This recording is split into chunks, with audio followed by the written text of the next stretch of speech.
Hi, you guys. Say hello when you hop on. I want to make sure that I get my chat up so I can see if anybody asks any questions. So when you hop on, say hello. I'm going to add it in there. I want to make sure that I get my chat up so I can see if anybody asks any questions. So when you hop on, say hello. I'm going to add it in there. Okay. I want to make sure that turn off the Facebook since we've got it kind of picked up here. Okay, so I just had this pull this morning while I was having coffee to just do a mini training. It's very impromptu. It's like there's no slideshow or anything for you guys. I'm just going to be really speaking from my heart, but I was enjoying my intentional time and I was really reflecting because on Fridays, I love to celebrate my client wins. I love to highlight the things that they have really conquered. And I found like during my journaling session, this common thread that my clients were really struggling with boundaries. And I'm here at the office and we just finished a networking event. So you guys might hear some background chatter, but I wanted to dive in about communicating boundaries. Boundaries are something that as an entrepreneur, as a mom, as a friend, as a daughter, these are things that come up in all aspects of our lives is boundaries. And a lot of times the lack of communicating boundaries or knowing how to communicate boundaries causes conflict in our lives. So one of the questions I asked on my stories this morning, and if you're on live or you catch the replay, I would love for this to be a conversation, for you to come back to the feed, for me to come back into the feed and ask questions because it's so spontaneous. But what area or areas, professionally or personally, do you tend to struggle with boundaries? And maybe that means like around your time, around your money, what you charge. Maybe just drop that into the comments and I would love to come back and address it. So I had a few people respond and there was this common thread is everything. I kept hearing that like everything. I struggle holding boundaries with everything. I feel like I'm kind of a doormat, which is funny because Diane Gintu, she is one of my friends. She's one of our Reach Retreat speakers. She talked about this in year one of Reach Retreat about being a doormat. And so I really resonated with that this morning when I saw those responses. And so I'm going to talk to you guys about communicating boundaries. It's going to be a 15-minute live, nothing crazy long. And I want you guys to ask questions. I want you to feel free as things come to you to just put them in the comments. Diana, I just talked about you, so it's funny that she's on. If you are struggling and becoming a doormat, meaning that you don't have any of the boundaries, then she is the queen at teaching you that. But I'm going to share with you guys how I communicate boundaries and what I've learned personally and professionally that helped me. So one of the things that I have really learned and love talking about is becoming a master of your time, your money, and your energy. And guys, the key way of doing that is to have boundaries. Hey, Chris. And so what I have learned is in 5 years of being an entrepreneur around my money, I didn't have boundaries on what I was charging. I didn't have boundaries in working extra hours, which was giving my time up. I didn't have boundaries around when I was working. And so it would overflow into my personal life.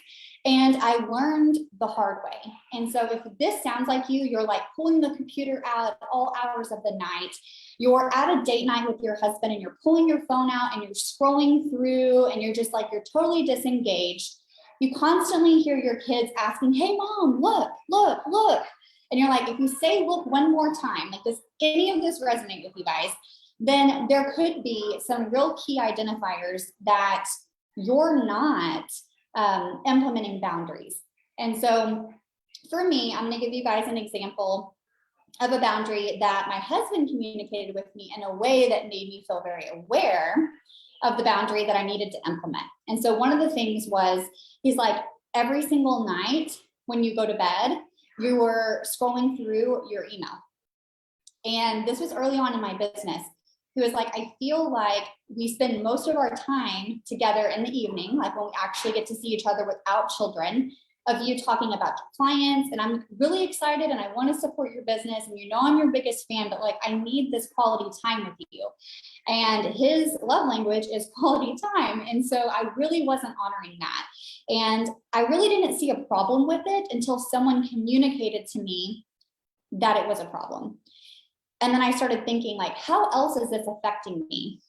Chris, I love that. What if your kids are just annoying, right? I don't know, like the mom from Family Guy. That's what I think about every time.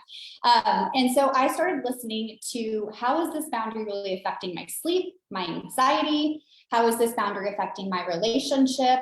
And is it something that is really necessary? This was the other thing, is that we don't even sometimes have the awareness of how the lack of boundaries is truly affecting us and those around us, because we don't take the time to look. So one of the things I think is the best, and this could be risky, okay? You have to be able to go into it with an open mind, is to ask. Like asking Preston, like, how can I better show up, during our quality time? Or, do you feel like we need a date night? Do we want to go ahead and get something on the schedule? And I'll ask him, like, where do you think that I'm kind of lacking in my boundaries? And he's a safe person for me to go to. Do you happen to see that, like, now I'm working, long hours, and I'm saying yes to things that don't fulfill me? And so him communicating to me that I was on my email too much allowed for me to be able to make that adjustment, because sometimes we're so close to it that we don't see it.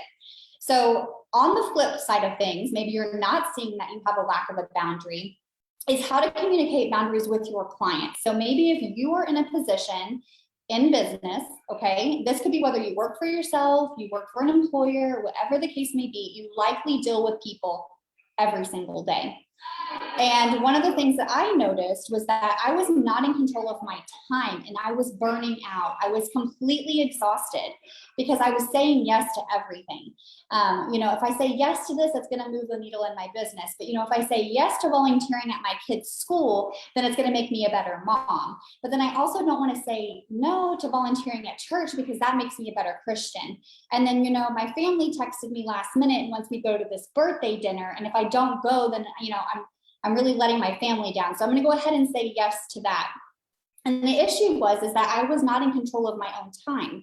So I felt burnt out. I felt split focused. I was not showing up as my best self, and I was freaking exhausted. So one of the things that I did is I started creating a boundary script.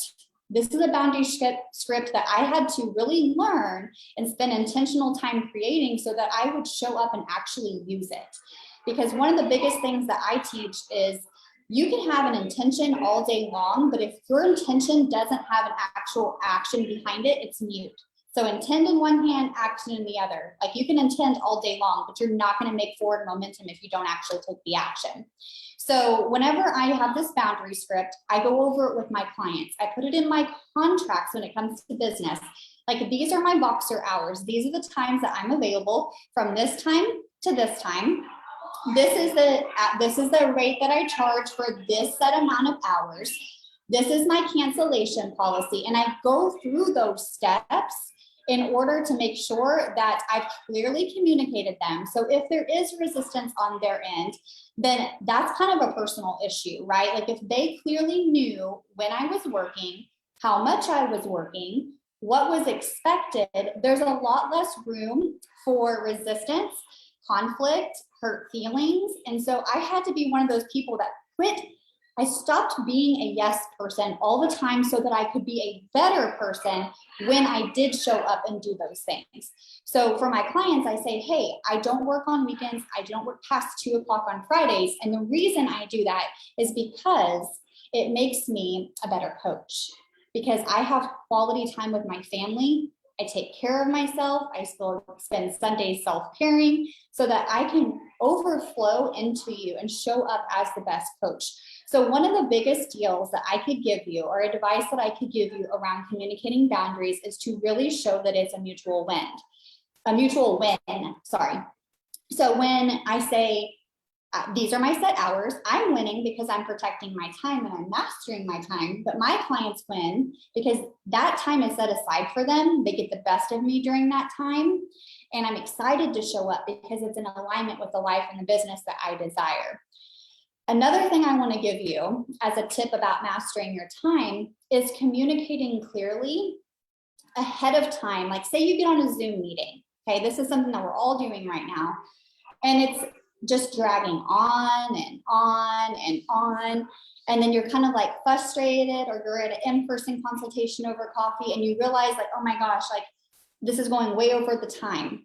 One of the things I found most common with my clients is that they actually didn't communicate how long the meeting was, or that they had another engagement or commitment prior. So they felt weird and awkward, or felt rude by, closing the laptop or like signifying the ending of a meeting. So one of the things that I love to do is I communicate the boundary ahead of time. Hey, Diana, I'm so excited to have our call today. I have been guilty of running over calls, okay? So excited about our call today. I just want to let you know that I do have the hour blocked off, but I have a commitment following that, so I will have to go. So this is the deal. I set the expectation from the very beginning. That way I don't feel rude. And if they did get hurt or upset by that, that's kind of on them again, because I communicated it ahead of time. They knew the meeting was for an hour. And if that doesn't work for them, sorry. One of the biggest tips too that I can give you is that by having boundaries, it is going to allow you to avoid that bullshit cycle. Like what I talk about, that burnout, that overwhelm, wanting to quit. It is not sustainable, you guys, to have a business that runs you. It is not sustainable to have everybody else in control of what you do and when you do it. And so if you really care about your business, you really care about your clients, you really care about your husband and you want that quality time with them, you really care how you show up as a mom, you have to start caring a little bit less about what everybody else needs and really get in control of how you can best show up by implementing those boundaries. So I literally told you this was spontaneous. Like I have no notes. Like this is just kind of fly off the seat of my pants, because I had a client that was really struggling this week. And this is the last communication tactic that I'm going to give you. And this is a personal reference, non-business. One of my clients in particular, she has really been struggling with guilt and a little bit of shame around not wanting to have private conversations this week. Like her best friend called her. I'm sure you guys can relate to this. It's probably the friend that like does the hour vent session, and like you probably could just put it on speakerphone and put it down. Like sometimes I'm that friend. But the difference is that we all need to have that person we can go to be able to vent or to let out frustration or to talk through something difficult. But the most important thing that is a mutual win for you both is that you ask if the person has space. I worked with a coach for a little while who taught me a lot of this, and I love sharing it with my clients. And I've had, where my husband and we ask each other the same question. So for instance, if I was going to Krista, good morning, Krista, I see you're on, and Debbie, and I've had a really, really shit day, okay? And I really just need to let it all out and talk about it. If I just call Krista up and she's had a really rough day and I just go, hey, how's it going? Good. Hey, so I wanted to tell you about this thing. And I just word vomit on her for like 30 minutes and she's already having a shit day. How is she going to be able to best support me? She's probably not. And in honesty, she probably feels a little hurt because I didn't even ask how her day was, because I was so in that zone and in that moment unintentionally going through something. And so instead, the best thing that you can do is ask if someone has space. One, to make sure that they can support you, but two, to make sure that you are honoring that relationship and you're encouraging them to have a boundary. So this client of mine, her and I talked back and forth. I was actually having kind of a weird personal thing happening. And she actually asked me about it. And a lot of times we kind of keep those things separate, but I actually just kind of broke my own boundary and kind of let things come out. And she was working on a project for me. I had paid her to do some VA stuff for me. And she was like, hey, Danielle, I wanted to let you know this week you reached out to me and I know that you kind of had some things going on. And I felt like I was being really insensitive and I didn't really address it. I've actually been going through some things that were really hard. I just haven't felt right. My energy hasn't felt right. So I just want to apologize to you for like not actually giving attention to the thing that you brought up. And I literally wrote her back and I was like, first of all, please don't apologize to me. I actually need to be the one that apologizes to you, because I'm typically really, really great at asking if people have space before, dropping something on them. Same thing if you're communicating with an employee or your spouse, is asking if they actually have space to be able to help you in the way that you need. So I just want to tell you guys that's another tip, is always asking if the person that's on the other end of whatever the conversation is, the difficulty, the stresses that you have, actually has space to help you and be giving you good advice. Like, what if I'm in a horrible mood and it's like everything has been off the rocker and I just word vomit and give you this horrible advice, right? So it's important for me to be able to communicate even to my own clients. Hey, there's something that's gone on today. I'm actually not in the best headspace to help you today. So I'm just going to let you know that.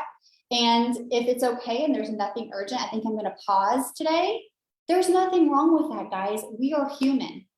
And it is a mutual win when you show up in the energy that best serves everyone around you. So anybody have any questions or like those tips or wants more? I just felt like it was something we need to talk about. Boundaries are my jam. I'm constantly looking for ways to be better at it. So if you guys have questions, if you have something that you love to implement in your business or in your personal relationships around boundaries, drop it. I had this idea as I was driving to the office this morning, and I knew I was doing this spontaneous live, and I'm going to close it because I've been on here for 16 minutes and I told you guys around 15. So I got to respect your time. Is that I'm thinking about doing like a free little mini, like a master training on becoming a master of your time, money, and energy. I actually spoke at this on this topic at the MWE conference last month for wedding professionals around their time, money, and energy. And so I actually have a presentation that I've prepared, and I thought maybe I could just do a little training with you guys who actually want to go deeper into this. It's just a free training. So if anyone's interested, I don't want to go and put together something if you don't really need it. But if you guys feel like you would benefit from it and you would show up, I would love to just host that for you guys, because it has been a game changer in my life. Having boundaries has allowed me to make a larger impact in my business, to show up as the mom. Guys, I love being able to go to all Leah's games. I love being able to drop her off at school every morning and to pick her up every day after school. And I wouldn't be able to do that if I didn't have boundaries. And so just think about the things that you're making more important every time that you don't hold a boundary. Thank you, Debbie. I'm so glad this was helpful. Chris said she's down for the master training. Okay, well, even if I have one of you, I would totally do it. I think it would be fun. And it's a great way. If I took the time to prepare it and I really think that it's going to impact people, I would love to just share it with you guys. Yeah, and Debbie, feel free to message me, because you're one of the people that responded to my story this morning, which was so appreciated. If you want to talk about some boundaries or tips or anything that's personal that you think I might be able to help you with, I would love to do that. So thank you guys so much. Feel free to tag anybody in this that you think is really struggling with it. And I think I hit on a little bit of personal, business, and kind of giving you guys the aspect of how to set boundaries in both areas of your life. So bye, you guys. Happy Friday. And thank you for your time.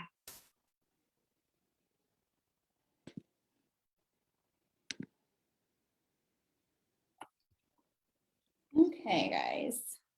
Signing off.